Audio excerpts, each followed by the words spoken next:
Does society need more billionaires? Does society need more billionaires? Or less? Because there's plenty of people saying it. We need less. The left, maybe. Yeah, I don't know about that. That's, there's this prevailing notion that you can take the wealth of the richest people in the world.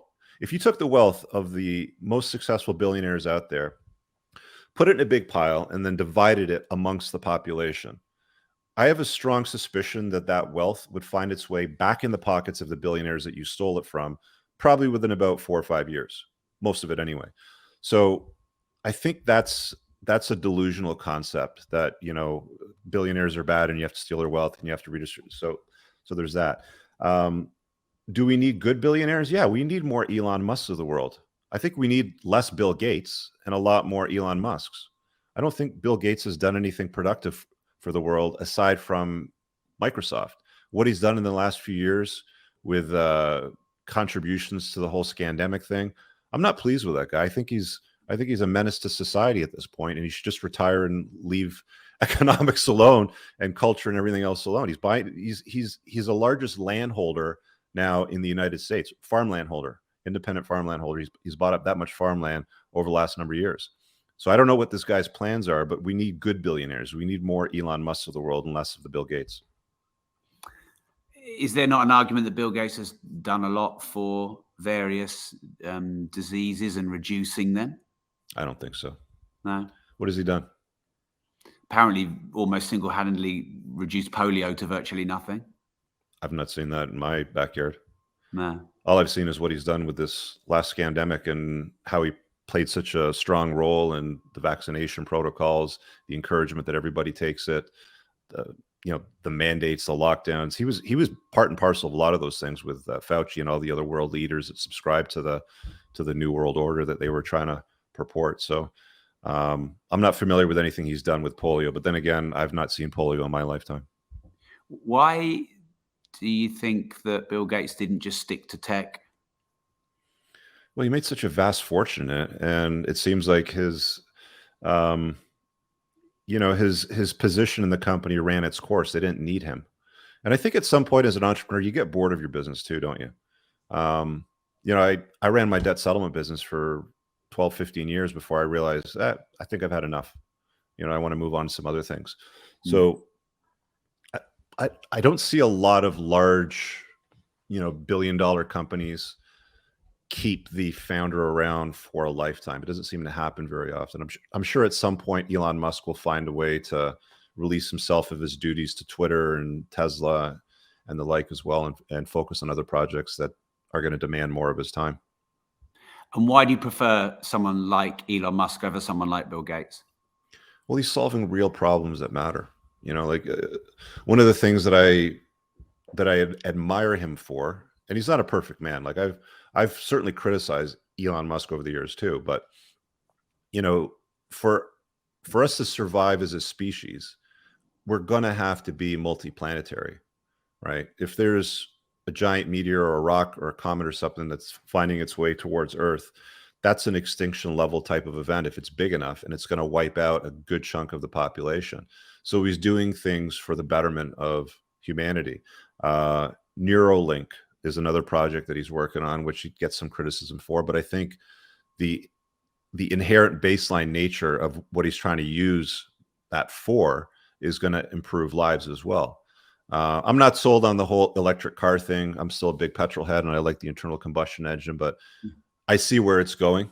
And I actually prefer the electrification of petroleum-powered cars.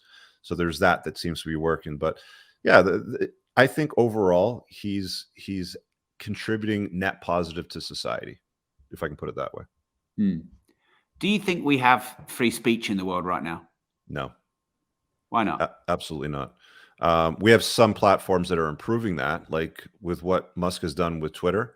Again, that's a positive contribution that I see him making to society. I've seen enough evidence since he's taken the reins of that business, in which he's exposed what happened during the last election, how Twitter was used to manipulate us during the scamdemic. You don't have free speech, generally speaking, on most platforms. I've been There's certain things that I can't say and do on YouTube, for example, which I could say and do on another platform, maybe like Rumble, for example. So you cannot speak as if you and I were sitting in a pub having a pint, just having a conversation. You have to change the conversation when you broadcast on their platform, because at the end of the day, it's their platform and they get to decide whether or not you get to say or do certain things on it, even though it's your content. Why do you think men like Andrew Tate and Jordan Peterson have become so viral, let's say? I think it's an absence of fathers in the household, to be honest with you.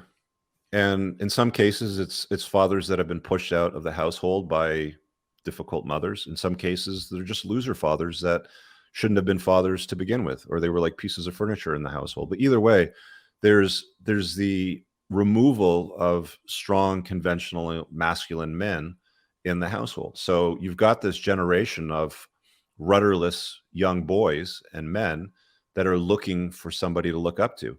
And a Jordan Peterson, when he says something like stand up straight, clean your room, and speak with some confidence, for example, gets the attention, right? When a guy like Andrew Tate, a big, strong kickboxer with a bunch of fast cars and beautiful women, speaks, he's going to get the attention of young, impressionable men that are looking to replicate that want the fast cars, the watches, and the beautiful women, right?